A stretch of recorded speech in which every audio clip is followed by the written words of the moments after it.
මෙහි ඉතිහාසය කාවන්තිස්ස යුගයේ දක්වා දිව යන බව පුරාවිද්‍යා මතයයි. මේ තියෙන්නේ නාගදීප විහාරය.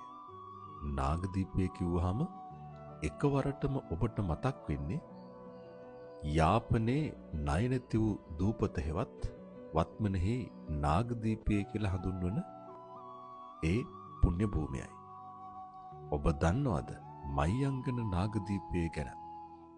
අන්න ඒ මහියංගන නාගදීපය පිළිබඳවයි අද කතා බහ. මෙය මහියංගන විහාරස්ථානයේ සිට කිලෝමීටර් 15ක් පමණ දුරින් පිහිටා තිබේ. ඌව පළාතට අයත් බදුල්ල දිස්ත්‍රික්කයේ රිදිමාලියද්ද දිස්ත්‍රික් ලේකම් කොට්ටාසේ බින්තැන්න කෝරළයට අයත් පැරණි නාගදීප විහාරස්ථානයයි මේ ඔබ දකින්නේ.